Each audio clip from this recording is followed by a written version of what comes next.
ये diploma civil final year का subject है। मैं आप लोग को 9th चैप्टर पढ़ाने जा रहा हूँ, जो कि वेरी इंपॉर्टेंट क्वेश्चन है। 28 क्वेश्चन बनाए हैं, जो कि बीटी एग्ज़ाम 2021 में 100% आने की संभावना है। तो चलिए पहला क्वेश्चन स्टार्ट करते हैं। पहला क्वेश्चन है, T&P का पूरा नाम क्या है? तो T&P का पूरा नाम होता है टूल्स एंड प्लान। टी से टूल्स होता है एंड पी से प्लान होता है, ठीक है।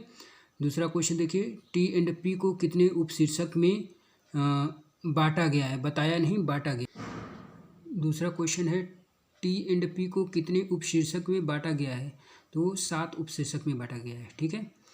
और इसके बाद जो है तीसरा क्वेश्चन है, औजारों तथा संयंत्रों के लेखे तथा लेन देन का विवरण रखने के लिए क्या प्रयोग किया जाता है? तो फॉर्म या रजिस्टर प्रयोग किया जाता है, ठीक है। चौथा क्वेश्चन है, औजारों तथा संयंत्रों का प्राप्ति या निर्गत रजिस्टर कौन सा आता है? तो फॉर्म 8 होता है। नेक्स्ट क्वेश्चन देखिए, औजारों तथा संयंत्रों का महीनेवार प्राप्ति फॉर्म या रजिस्टर कौन सा होता है? तो वो फॉर्म नंबर 13 होता है, यानी फॉर्म नंबर 13। 6 क्वेश्चन देखिए, औजारों तथा संयंत्रों का महीनेवार निर्गत फॉर्म या रजिस्टर कौन सा होता है? तो वो फॉर्म 14 में होता है, ठीक है। फॉर्म 14 में औजार तथा संयंत्रों का महीनेवार निर्गत सब ब्यौरा रखा जाता है, ठीक है।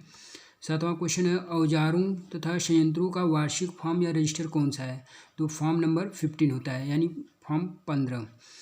8वां क्वेश्चन है, T&P प्राप्ति के स्रोत क्या हैं? तो इसका आंसर है विक्रेता, दूसरे विभागों, खंडों तथा उपखंडों से हस्तांतरण द्वारा उधार या किराए पर इत्यादि। उधार नहीं होता है, उधार होता है, ठीक है।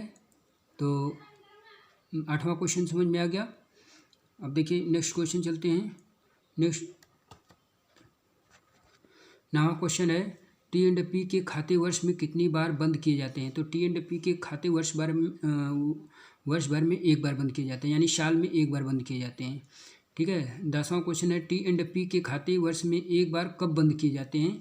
तो 30 सितंबर को बंद किए जाते हैं, ठीक है। नेक्स्ट क्वेश्चन है, जांच के दौरान फालतू पाए सामानों को किस फॉर्म पर दिखाया जाता है? तो इसका आंसर फॉर्म नंबर 13, ठीक है। 12वां क्वेश्चन है,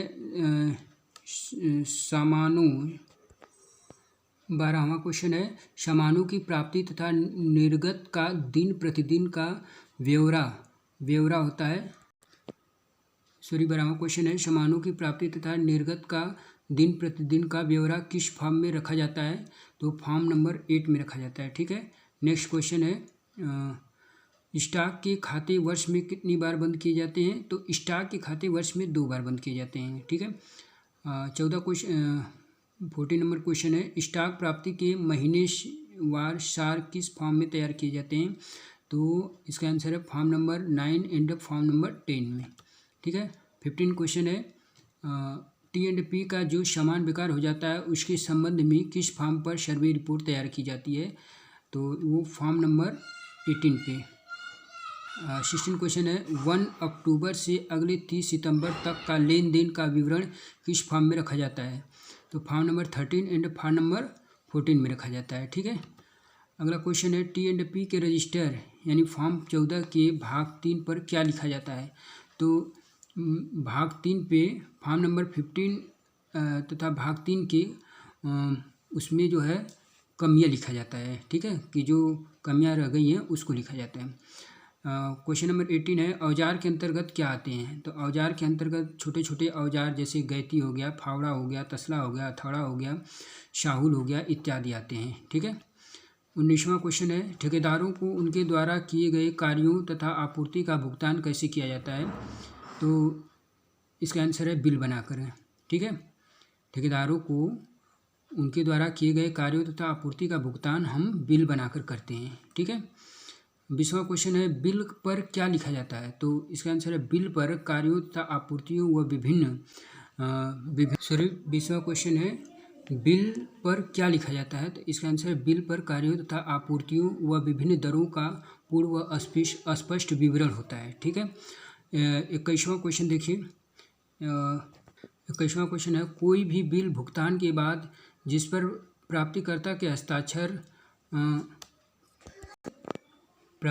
के हस्ताक्षर करा लिए जाते हैं वह क्या कहलाता है? तो वो आपका जो है वाउचर कहलाता है। तो देखिए वाउचर एक्चुअली में क्या है, वाउचर जो है एक दस्तावेज होता है जिसको भुगतान के समर्थन में अभिलेखों में रखा जाता है। ठीक है।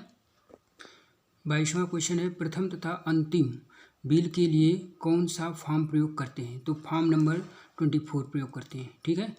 क्वेश्चन नंबर 28, लेखा संबंधी मुख्य संदर्भ मुख्य कौन कौन है? ठीक है। तो इसका आंसर है सिविल सेवा नियमावली यानी सिविल सर्विस रूल। दूसरा है सार्वजनिक निर्माण विभाग लेखा संहिता यानी public work department account code. तीसरा है विभागीय वित्तीय नियम यानी डिपार्टमेंटल फाइनेंशियल रूल्स। ठीक है। तो ये मुख्य लिखे हैं। लेखा संबंधी मुख्य संदर्भ लेखा संबंधी मुख्य संदर्भ रजिस्टर कौन कौन है? तो मुख्य जो है आपका ये होता है, जैसे पहला है सिविल सेवा नियमावली मतलब सिविल सर्विस रूल। दूसरा है सार्वजनिक निर्माण विभाग लेखा संहिता यानी public work departmental account code. और तीसरा है विभागीय वित्तीय नियम यानी डिपार्टमेंटल फाइनेंशियल रूल्स। ठीक है। अगला क्वेश्चन देखिए। अगला क्वेश्चन है, सरकारी प्राप्तियों व खर्चों का शीर्षवार विवरण कहाँ रखा जाता है? तो वो जो है आपका राज्य कोषागार नियम में रखा जाता है यानी स्टेट ट्रेजरी रूल्स में। ठीक है।